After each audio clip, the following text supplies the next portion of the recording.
नमस्कार। आइए आपका हमारे इस चैनल में स्वागत है। राज्य शिक्षा केंद्र मध्य प्रदेश भोपाल द्वारा प्रयास पुस्तिका कक्षा 6, 7 एवं 8 के लिए जारी की गई है। देखिए, इस प्रयास पुस्तिका पर बच्चे किस तरह से कार्य कर सकते हैं, आइए आज हम इस वीडियो के माध्यम से जानेंगे। देखिए, हमारा घर हमारा विद्यालय कार्यक्रम के अंतर्गत इस प्रकार से प्रयास अभ्यास पुस्तिका कक्षा 6 और 7 एवं 8 के सभी बच्चों के लिए इस प्रकार से प्रदान की गई है। देखिए, इस प्रकार से तो आइए देखते हैं इस प्रयास पुस्तिका में दिए गए प्रोजेक्ट कार्य को हम किस प्रकार से पूर्ण कर सकते हैं। तो देखिए, आप यदि इसी प्रकार से सभी प्रोजेक्ट कार्यों को पूर्ण करना चाहते हैं तो आप हमारे इस चैनल को सब्सक्राइब अवश्य कर लें, ताकि इसी प्रकार के सभी कंटेंट आप तक पहुंचते रहेंगे। तो आइए देखते हैं प्रोजेक्ट कार्य 2 को हम किस प्रकार से पूर्ण कर सकते हैं।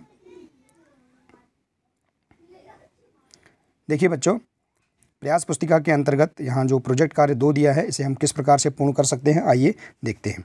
देखिए, इसके अंतर्गत प्रश्न दूसरा है, वर्तमान समय में विश्व में फैली महामारी के संबंध में जानकारी एकत्र कीजिए।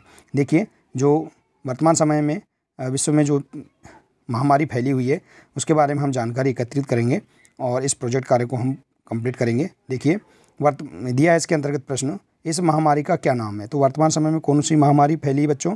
कोविड-19 महामारी फैली हुई है, तो हम इसका नाम लिख सकते हैं कोविड-19, जिसका नाम है कोरोना वायरस डिजीज़। इस प्रकार से हम इसका नाम लिख देंगे। इसके बाद देखिए, अगला प्रश्न है, इस महामारी का पहला मामला किस देश में पहचाना गया। तो देखिए, इस महामारी का पहला केस चीन देश में पहचाना गया। यह चीन के वुहान शहर में मिला। तो इस प्रकार से आप यहाँ पर इस प्रश्न का आंसर भी लिख सकते हैं। इसके बाद देखिए, अगला है, इस महामारी के सामान्य लक्षणों को लिखिए। तो देखिए, इस महामारी के सामान्य लक्षण कौन कौन से हैं? हल्का बुखार आना, सर दर्द, सर्दी जुकाम होना, ऑक्सीजन का कम होना, सांस लेने में दिक्कत आना, सीने में दर्द होना। तो इस प्रकार से आप यहाँ पर इस महामारी के सामान्य लक्षण भी बता सकते हैं। ठीक है बच्चों, इसके बाद देखिए, अगला प्रश्न है, इसके अंतर्गत इस महामारी से बचने के लिए हमें कौन कौन सी सावधानियाँ रखनी चाहिए। तो देखिए, इस महामारी से बचने के लिए हमें सामाजिक दूरी रखना चाहिए, हाथों को बार बार धोना चाहिए, गुनगुने पानी का सेवन करना चाहिए और मास्क पहनना चाहिए, हल्दी वाला दूध का सेवन करना चाहिए और हाथों को बार बार आँखों एवं चेहरे पर टच नहीं करना चाहिए। तो इस प्रकार से हम यहाँ पर इस प्रश्न का आंसर भी पूर्ण कर सकते हैं। इसके बाद देखिए, अगला प्रश्न है, इस महामारी से बचाव हेतु कौन से उपाय करने चाहिए। तो देखिए, इस महामारी जो कोविड-19 महामारी है, इससे बचाव हेतु कौन से उपाय करना चाहिए?